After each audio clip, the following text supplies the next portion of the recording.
There's a moment when a woman looks you straight in the eyes, and you can feel that something has shifted.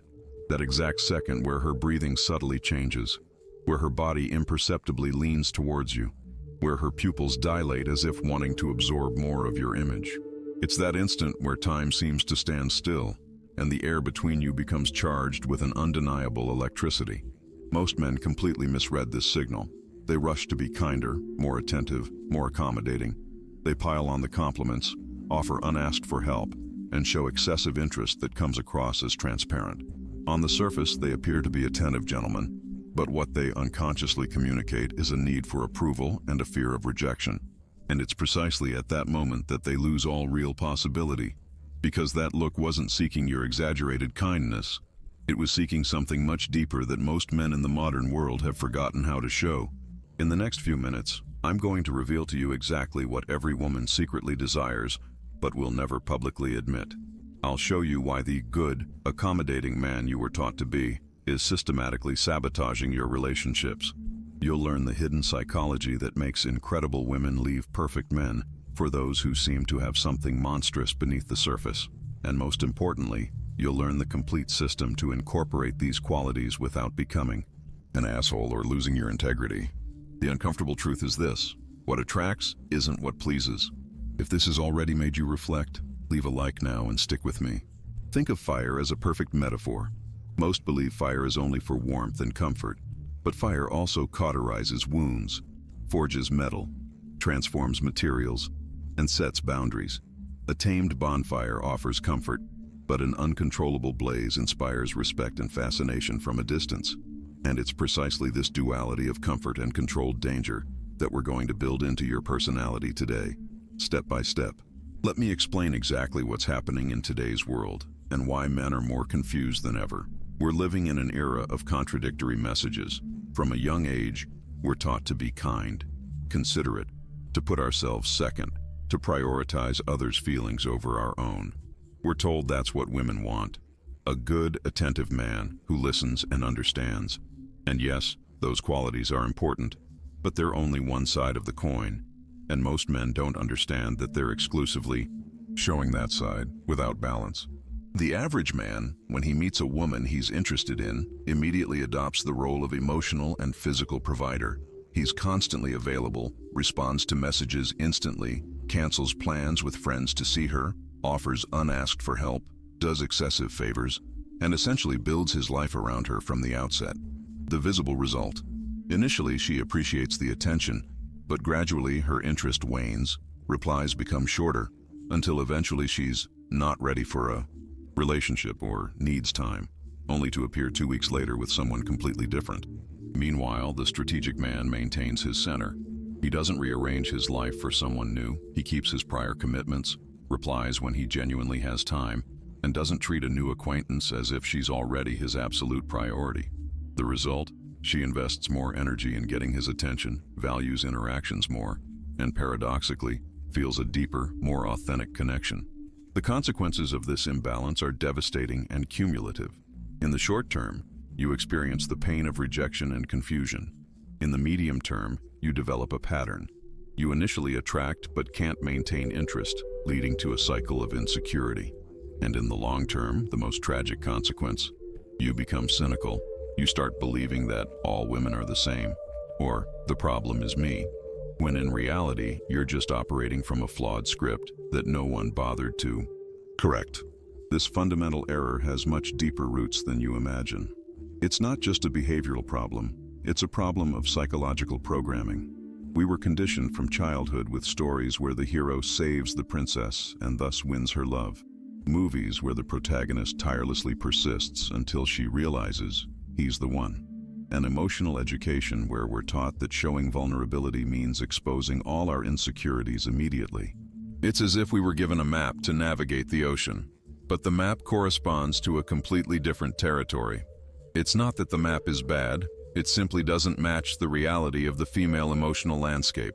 Imagine a musician who only plays soft, melodious notes, constantly, without variation. At first it might sound pleasant, but it soon becomes predictable, monotonous, incapable of surprising or exciting. Without the contrast of deep notes, strategic silences, and changes in rhythm, The music loses all its depth and ability to move. The average man believes that being consistently kind, available, and accommodating is the winning strategy. The strategic man understands that true attractiveness arises from contrast, the ability to be warm and distant, strong and vulnerable, predictable and unpredictable, all at the precise moments. Perhaps you found yourself wondering why she stopped responding after you clearly showed your intentions, or when you organized that perfect date with every detail planned, and still there was no second chance, or that painful moment when you confessed your feelings too soon and watched her enthusiasm evaporate before your eyes. Even that time you were the perfect boyfriend for months, always available, always accommodating, only to later hear, "I don't feel the same anymore," with no clear explanation. Or even today when you realize you're afraid to express your real opinion for fear of displeasing her. Think of a domesticated wolf. Physically, it's still a formidable predator with all the instincts and capabilities of its wild ancestors. But something fundamental has been lost in the domestication process. Unpredictability, autonomy, the inherent mystery of a creature that could choose to stay or leave solely on its own terms.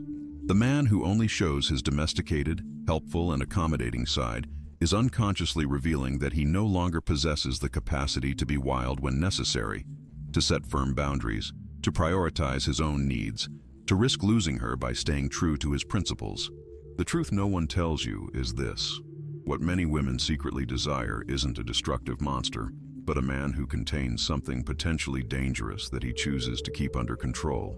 The most devastating hidden cost of all this goes far beyond external rejection. Every time you behave inauthentically to please, you sacrifice a small part of your self-respect. Every time you swallow your real opinion, every time you feign interest in something that bores you, every time you prematurely rearrange your life to adapt to someone else, you erode your own identity. Eventually, you find yourself unrecognizable, even to yourself, turned into an accommodating shadow without a center of your own, and paradoxically, less attractive precisely because of the sacrifices you made to try and be more so. While the average man lives in constant fear of rejection, the strategic man understands a liberating truth. The ability to calmly lose is the prerequisite for truly winning. But identifying the problem is just the beginning. Now I'm going to show you exactly what to do, step by step, in 3 situations you'll likely face this week, and how to apply the controlled monster principle to completely transform your results. First, you need to understand the fundamental principle that will change all your interactions: controlled duality. It's not about being a good guy or a bad guy. That dichotomy is childish and obsolete. It's about integrating both aspects in precise proportions and at the right times. Think of this as the ability to be warm and close, and then to establish clear distance and boundaries when necessary, without apologizing for it. Most make the mistake of only showing warmth and availability with the energy of someone who fears losing the connection at any moment. You must consciously alternate between genuine closeness and deliberate distance with the calm energy of someone who knows they'll be fine regardless of the outcome. This difference isn't subtle, it's absolutely fundamental. True power isn't in what you do, but in what you could do but choose to contain. Imagine you're on a first date with a woman you're really interested in. Nice restaurant, flowing conversation. At one point, she makes a slightly critical comment about your work or an opinion you just expressed. The average man immediately backs down. He softens his stance, perhaps even completely changes his opinion to align with hers. He smiles nervously, seeks approval with his gaze, and essentially communicates, "Please keep accepting me." The tension superficially dissipates, but something invisible has broken. She smiles, but something in her eyes shifts. The conversation continues, but the energy has subtly changed. But you maintain steady eye contact without hostility. You allow a brief silence, 2 or 3 full seconds, which will feel eternal but are crucial. Then, with a slight, confident smile, you say, "I understand your point, but I disagree, and let me explain why." Your voice doesn't rise. There's no aggression, but there's no backing down either. You hold your ground with the calm of someone who doesn't need to convince anyone. Observe how her body language changes. Perhaps she leans slightly forward. Her objections turn into genuine questions, not challenges. The conversation takes on a different intensity.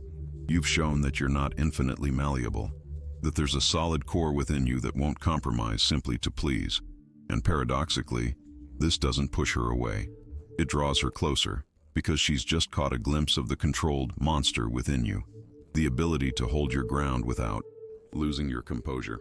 He who pleases seeks approval. He who maintains his center inspires curiosity. Now take this same principle into an existing relationship.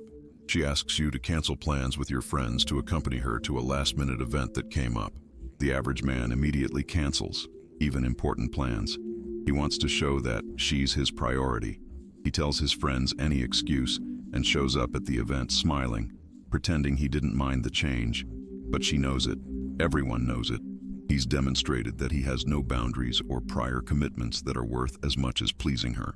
You, however, respond calmly. I'd love to go with you, but I already have a commitment I can't cancel. Can we see each other after the event or plan something for tomorrow? You say it without excessive apologies, without elaborate justifications, and most importantly, without the anxious energy of someone terrified of disappointing. Perhaps she insists, but I really wanted you to come with me. And you kindly hold your ground. I understand, and I would have loved to go if you'd let me know earlier. We can plan something special to make up for it, but I can't cancel this commitment. The result? Initially, there might be disappointment, even a small conflict, but what you've communicated is priceless. That you're a man of your word, with clear boundaries, who doesn't sacrifice his commitments for immediate approval. You've shown the controlled monster, the ability to say no respectfully yet firmly. And paradoxically, this creates more long-term respect and attraction than 1,000 automatic yeses. In digital conversations, this principle is exponentially amplified. Messages create dangerous precedents. Every instant reply sets the expectation for the next. The average man immediately replies to every message at any time of day or night. He's constantly available, sending long, elaborate texts, using too many emojis to compensate for a lack of tone, and essentially communicating, I've paused my entire life to respond to you. When she takes time to reply, he sends follow-up messages, asking if she's okay or if he said something wrong. You, however, reply when you genuinely have the time and mental space to do so. Your replies are substantive but concise. You don't explain why you took a while to respond. You simply resume the conversation naturally when you're available. When you're done communicating your point, you don't feel the need to artificially keep the conversation going with unnecessary questions.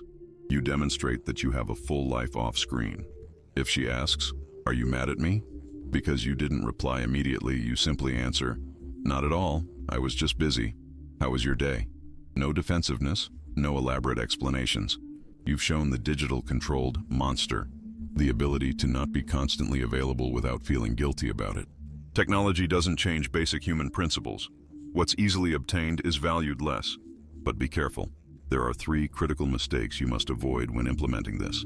The first mistake is confusing firmness with coldness. Some men, upon discovering these principles, go to the opposite extreme. They become distant, cold, or even rude, thinking they're projecting strength. This happens especially with women they genuinely care about, where the fear of rejection is greater. The result? They unnecessarily push away valuable people. The correction: maintain human warmth while holding your boundaries.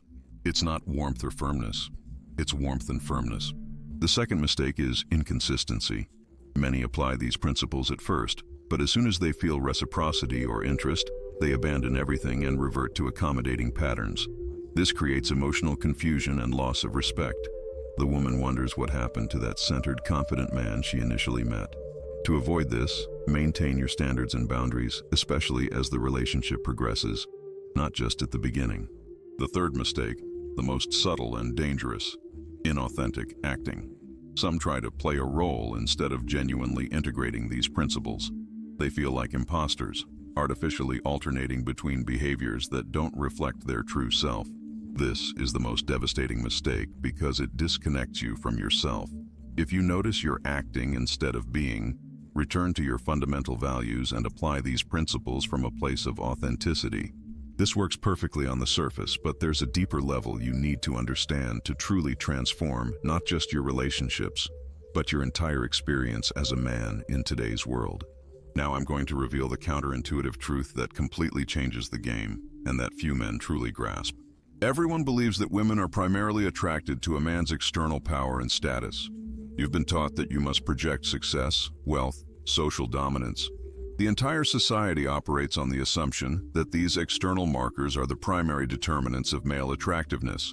But when you look closer, you notice something strange. Men with all those external markers are left for others who apparently have less to offer in conventional terms. Brilliant, independent, beautiful women sometimes choose men who don't fit the social mold of a good catch. This directly contradicts what we've been taught about attraction. The deeper truth is exactly the opposite. What many women find irresistible isn't the external power you display to the world, but the internal power you maintain for yourself. And this changes everything, because it completely redefines what it means to be a strong man. It's not about dominating others. It's about being indomitable internally. When you understand this, your focus shifts from trying to impress to simply expressing your truth without fear of consequences. Let me tell you the story of Miguel, a close friend. Miguel wasn't particularly wealthy or physically impressive. He was a university professor with a modest salary, but Miguel had something extraordinary, an unshakable faithfulness to his own principles. One day, at a gathering where he met Alejandra, a woman he was immediately attracted to, a political discussion arose. Everyone in the group expressed the same opinion, including Alejandra. Miguel, respectfully but without hesitation, expressed a different view. He wasn't aggressive or trying to convince anyone. He simply stated his perspective with calm and clarity. Later, Alejandra confessed to him that it was exactly that moment that piqued her interest. "All the other men I know would have agreed with me just to please me," she told him. "You were the only one who valued your integrity more than my immediate approval." They've been together for 5 years now. You've noticed this pattern before. Observe how women react differently to a compliment from a man who constantly praises them, versus one who rarely expresses admiration, but does so genuinely when something truly impresses him. See how they respond to a man who quietly maintains his opinion in the face of social pressure, versus one who changes his stance to avoid conflict. Even in movies and literature, the male characters who generate the most fascination are never completely domesticated or predictable. Think about your own experience.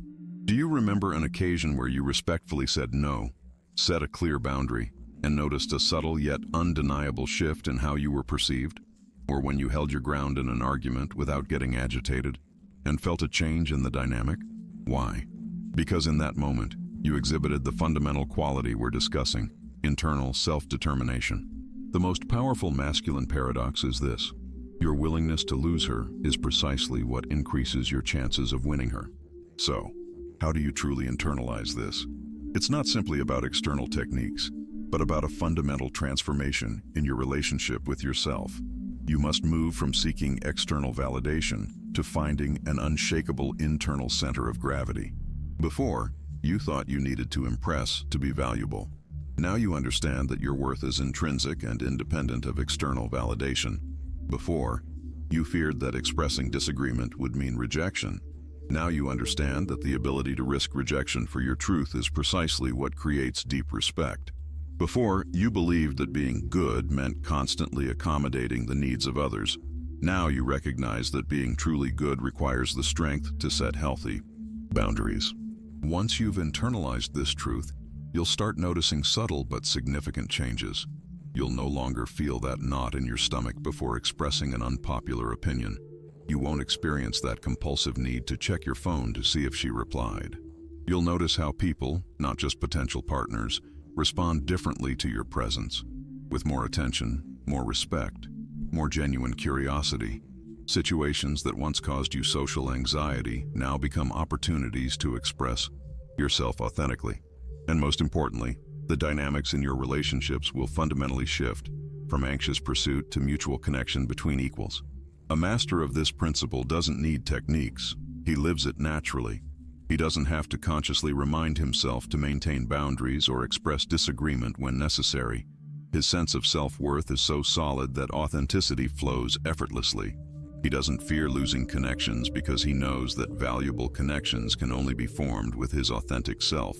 He has fully integrated the apparent monster, his ability to be autonomous, to set boundaries, to stand firm, with his capacity for connection, empathy, and human warmth.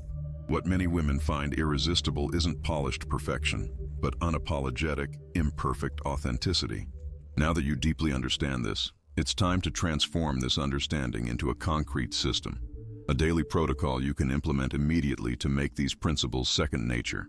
I'm going to give you 3 precise tools you can master starting today. The first tool is called the strategic pause. Basically, it's the deliberate space between stimulus and response, especially when you feel an urgency to reply immediately. You use this specifically when asked a difficult question, when you feel the need to defend yourself, or when you quickly want to impress. It works like this in detail. First, you internally recognize the urgency to respond, that almost physical impulse to fill the silence. Then, you breathe deeply and mentally count to 3, no more, no less. Finally, you respond from calm, not from reactivity. For example, when she asks, "Why are you still single?" Instead of jumping into defensive explanations, you pause for 3 seconds, maintain calm eye contact, and reply, "I've been waiting for someone who asks the right questions." The effect is immediate. It creates positive tension, curiosity, and subliminally communicates that you don't rush for approval. The second tool is the serene boundary. This is your ability to say no without hostility but also without excessive apologies. You use it when asked to compromise your priorities, when they try to push your boundaries, or when you need to set clear expectations. It's implemented like this. First, you express genuine appreciation. "I really appreciate you inviting me." Then you clearly state the boundary, without elaborate justifications, "But I won't be able to make it." Finally, you offer an alternative, if appropriate, but not as compensation. "Perhaps we could meet up another day."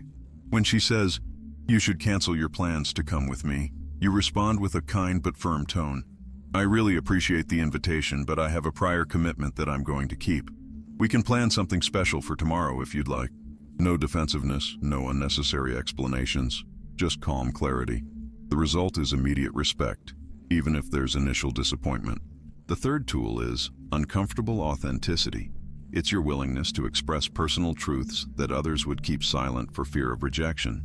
You employ it in deep conversations, when asked your opinion on controversial topics, or when everyone is conforming to a group idea that you don't share. It's applied like this. You internally acknowledge the discomfort and the risk, that feeling of vulnerability. You express your truth without seeking to convince or impose, simply as your personal experience. And crucially, you don't monitor the other person's reaction, looking for signs of approval while you speak. When a topic arises where your opinion is a minority one, you simply say, "I understand many people think that way, and I respect it. My perspective is different because..." And you express your truth without aggression, but also without diluting it. The connection this generates is deep because you've shown something few offer: authenticity without accommodating filters. These 3 tools combined create the presence of the controlled monster, a man capable of pausing instead of reacting, setting boundaries without hostility, and expressing uncomfortable truths calmly. Now I'll give you a surgical plan for the next 7 days. For the first 2 days, your sole focus is to implement the strategic pause. Don't try to do everything, just this. Every time you feel that urge to reply immediately to impress or defend yourself, and it will happen at least 3 times in these 2 days, you apply the 3-second pause before speaking. No matter the context, work, family, messages, any situation. What you'll notice: initial discomfort on day 1, because the silences will seem eternal. A feeling of greater control on day 2. You'll feel anxious at first, which is completely normal. But after applying the pause 4 or 5 times, you'll feel an unusual calm. People will start paying more attention to you when you speak. Especially observe how the quality of your replies changes. They'll be more considered, more substantive, less reactive. On days 3 and 4, you add the serene boundary while maintaining the first tool. Now you're working with 2 active tools simultaneously. When someone asks you for something that compromises your priorities, you'll not only pause, but also set a clear boundary without hostility or excessive apologies. The combination creates an extraordinarily centered and confident presence. Here the game visibly changes because you're breaking patterns of accommodation established years ago. You'll notice initial resistance from people accustomed to your automatic compliance, greater respect from those around you, and primarily, an internal sense of congruence and authenticity. If you feel guilt or fear of rejection, it's a sign you're on the right path. Adjust your tone if you need more warmth, but keep the boundaries firm. Days 5, 6, and 7 are for refining and integrating uncomfortable authenticity. Now you operate with the complete system. Important conversation, strategic pause before responding, request that compromises your values, serene boundary without hostility, opportunity to express your truth even when it's unpopular, uncomfortable authenticity without diluting your message. Specifically observe how people treat you differently, how conversations gain greater depth, how you naturally attract more respect. Adjust your communication based on authentic responses, not a search for approval. If you notice greater initial tension followed by deeper connection, it means you're implementing correctly and should continue. At this point, you'll start to feel an undeniable transformation in how you perceive yourself. It's not imagination. It's the concrete sensation of living from your center of authenticity instead of from the need for external validation. But pay maximum attention now, because there are 3 critical mistakes that can destroy all your progress, even when you're doing everything else correctly. Mistake number 1, partial or selective implementation. Many men apply these principles with strangers or in low-risk contexts, but immediately revert to accommodating patterns with women they're truly attracted to, or in emotionally charged situations. It seems strategic, but in reality, it's self-defeating. The immediate consequence: you internally reinforce the belief that your authenticity isn't valuable enough when it truly matters. The long-term consequence: you develop a fragmented personality that feels increasingly false. The precise correction: apply these principles especially with people you care about, where the emotional risk is higher. Mistake number 2, interpreting these principles as coldness or indifference. Some confuse internal autonomy with emotional detachment. They start suppressing their capacity for connection, vulnerability, and warmth, thinking they're projecting strength. The consequence is destructive. They attract superficial dynamics and push away deep connections. To correct this, remember that true strength allows for authentic vulnerability, not strategic vulnerability to manipulate, but an honest expression of your emotions without expectations of reciprocity. Mistake number 3, the most insidious of all, adopting these principles as external techniques instead of internalized truths. This happens when you apply the tools mechanically without the corresponding internal transformation. You find yourself acting instead of being, which generates a deep internal disconnection. The alarm signal is when you find yourself constantly thinking, "Am I doing this right?" instead of being present in the interaction. The solution requires patience. Continue. Daily practice until these principles integrate naturally into your way of being, not just your way of acting. The secret few understand is this: external tools are the beginning, but internal transformation is the destination. So let's recap, but not as a tedious summary. I'm going to give you the 4 pillars that now define your new way of relating to the world and to the women you're interested in. First pillar: the real problem isn't your external behavior, but your internal orientation towards validation and approval, which erodes your authentic attractiveness and personal power from within. Second pillar: the practical solution is to consciously integrate what I call the controlled monster, your ability to set boundaries, express disagreements, and maintain your autonomy without losing human warmth or emotional connection. Third pillar: the transformative insight is that what many women find irresistible isn't your power over others, but your power over yourself. That internal capacity to stay true to your principles even when you risk rejection or disapproval. Fourth pillar: the daily implementation system that combines the strategic pause, the serene boundary, and uncomfortable authenticity allows you to naturally incorporate these principles until they become your new nature, not just a technique you apply. These 4 pillars aren't abstract theory. They are practical architecture for personal power and authentic attraction. Your willingness to be rejected is the ultimate test of your internal freedom. Here's your challenge, and it starts right now. In the next 24 hours, not tomorrow, not next week, in the next 24 hours, a situation will arise where you'll feel the urge to please, to back down, to dilute your truth to gain approval.